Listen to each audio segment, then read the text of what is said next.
রাজভবন নাকি ওয়াকাফের সম্পত্তি, অন্তত এমনটাই হাস্যকর দাবি করলেন রাজ্যের গ্রন্থাগার মন্ত্রী সিদ্দিকুল্লাহ চৌধুরী। শুনুন একবার তার বক্তব্যটা।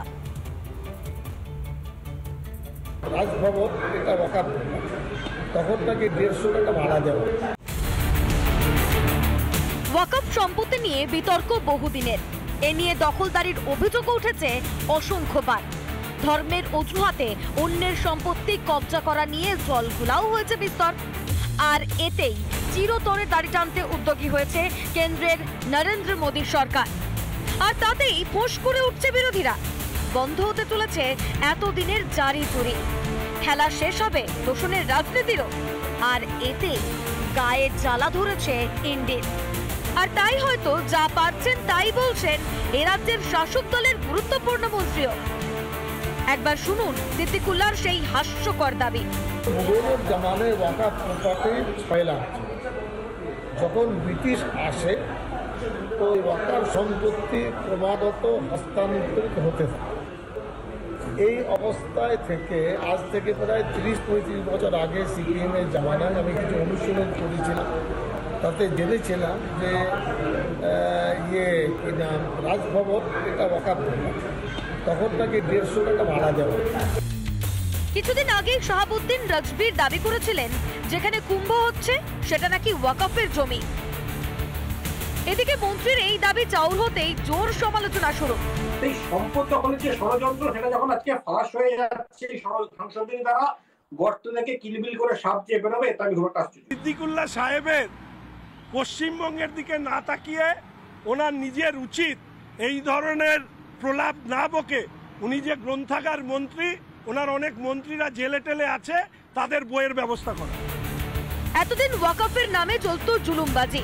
মৌলবাদীদের কাছে এটাই ছিল জমি জিহাদের হাতিয়ার। ভোটের টানে তাতে তোল্লাইও দিত ধান্দাবাজ রাজনৈতিক দলগুলো। এবার ঢিল পড়েছে মৌচাকে। বিধানসভা ভোটের আগে তাতেই ত্রাহি ত্রাহি অবস্থা তৃণমূলে। রিপাবলিক বাংলা।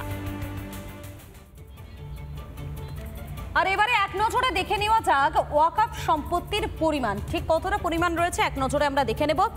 সর্বগ্রাসী এই ওয়াকাফ বোর্ড দেশে ওয়াকাফ সম্পত্তির পরিমাণ হচ্ছে 6,16,732। আর কি কি তথ্য রয়েছে? রাজ্যে ওয়াকাফ সম্পত্তির পরিমাণ 80,480 এবং এর পাশাপাশি বোর্ডের আয় প্রতি বছর 20,000 কোটি টাকা। ভাবুন, 1 বা 2 নয়, 20,000 কোটি। ওয়াকাফ বোর্ডের জমির মূল্য 2 লাখ কোটি টাকারও বেশি। এর পাশাপাশি অর্ধেক পাঞ্জাব ওয়াকাফের সম্পত্তি এবং তার পাশাপাশি যেটা জানা যাচ্ছে সম্পত্তির নিরিখে তৃতীয় হচ্ছে এই ওয়াকাফ। এবং আপনাদেরকে জানিয়ে রাখি, সেনা ও রেলের পর ওয়াকাফের সম্পত্তি এবং এই যে সম্পত্তি, সেই সম্পত্তির পরিমাণ যেটা, সেই পরিমাণ আপনাদেরকে জানালাম। এর পাশাপাশি আপনাদেরকে জানাবো এই যে ওয়াকাফে, সেই ওয়াকাফের নতুন বিলে একাধিক বদল এসেছে। একবার দেখিয়ে দিই আপনাদের কি কি বদল এসেছে। চলুন একবার। ওয়াকাফ সম্পত্তির ঘোষণা করত এতদিন পর্যন্ত ওয়াকাফ বোর্ড, এবং এবার পরিবর্তন হয়ে কি হচ্ছে সেটা দেখানোর চেষ্টা করবো আপনাদের। নতুন বিলে ওয়াকাফ বোর্ডের অধিকার খর্ব করা হয়েছে, কমিয়ে দেওয়া হয়েছে। এর পাশাপাশি যেমনটা জানা যাচ্ছে, ওয়াকাফ সম্পত্তি ঘোষণা করতে পারবে না, অর্থাৎ এতদিন পর্যন্ত যেটা ঘোষণা করা যেত সেটা কিন্তু ঘোষণা করতে পারবে না, কারণ ওয়াকাফ সম্পত্তির ঘোষণা ক্ষমতা হস্তান্তর। এবং এর পাশাপাশি আপনাদেরকে জানিয়ে রাখবো, যেমনটা এখনো পর্যন্ত যে নতুন বিলে যেগুলো বদল রয়েছে তার মধ্যে অত্যন্ত গুরুত্বপূর্ণ যেগুলো রয়েছে সেগুলো আপনাদেরকে জানাই। ওয়াকাফ সম্পত্তির ঘোষণায় ক্ষমতা হস্তান্তর এবং ক্ষমতা দেওয়া হচ্ছে কাদের হাতে? ক্ষমতা দেওয়া হবে জেলা শাসকদের হাতে, অর্থাৎ জেলা শাসকদের হাতে কিন্তু পুরো ক্ষমতাটা থাকবে। ওয়াকাফ সম্পত্তি অডিট করতে পারবে ক্যাগ। এর পাশাপাশি সরকারি সম্পত্তি, সেই সরকারি সম্পত্তি ওয়াকাফের হবে না, অর্থাৎ দাবি করলেই যে সরকারি সম্পত্তি ওয়াকাফের হবে সেটা কিন্তু একেবারেই নয়। এবং সেই সিদ্ধান্তে বিতর্ক থাকলে হাইকোর্টে আবেদন করা যেতে পারে। নতুন ওয়াকাফ বিলে কি কি পরিবর্তন এসেছে সেটা আপনাদেরকে জানালাম। দেশ থেকে তো আগেই দাঁড়িয়েছে, এবারে সম্পত্তিতেও শকুনের নজর এই রক্তচোষা মোহাম্মদ ইউনূসের। কেন বলছি এই কথা? কারণ মোহাম্মদ ইউনূসের এবারে যে নজর পড়েছে শেখ হাসিনা এবং তার পুরো পরিবারের সম্পত্তির ওপর, পুরো সম্পত্তি বাজেয়াপ্তর নির্দেশও দেওয়া হয়েছে ইতিমধ্যে।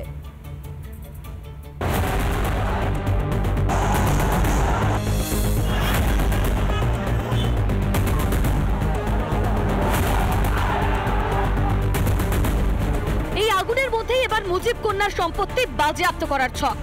যে দেশের তখতে একজন জঙ্গি নেতার বাস, খুন, ধর্ষণ, লুটপাট, হানাহানি, বঙ্গবন্ধুর মূর্তি ভাঙচুর যেখানে রেয়াজে পরিণত হয়েছে, সেখানে এমন নির্দেশিত স্বাভাবিক কুমতলবী মোহাম্মদ ইউনুসকে মুঠোয় পুরেছে কট্টরপন্থীরা।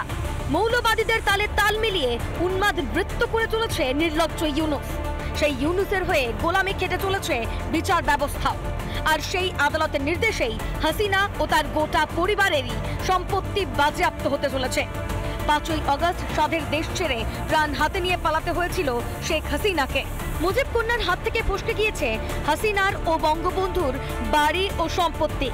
এবার হাসিনার ধানমন্ডির যে বাসভবনে তাণ্ডব চালিয়েছিল জিহাদিরা, সেই সুধা সদনও দখল করতে চলেছে ইউনুস সরকার। সুধা সদনের বাড়ি বাজেয়াপ্তের নির্দেশ দিয়েছে ঢাকা আদালত। 16 কাঠা জমিতে তৈরি হয়েছিল সাধের সুধা সদন। ঢাকার ধানমন্ডির সেই সম্পত্তি বাজেয়াপ্ত করার নির্দেশ দিল আদালত। এছাড়াও হাসিনার ছেলে সজীব আহমেদ ওয়াজেদ জয়, মেয়ে সাইমা ওয়াজেদ পুতুল, ছোট বোন শেখ রেহেনা সিদ্দিক, রেহেনার সন্তান রাদওয়ান মুজিব সিদ্দিকের ফ্ল্যাট ও জমি বাজেয়াপ্তের নির্দেশ কোর্টের। সব সম্পত্তির মূল্য 8,25,25,320 টাকা।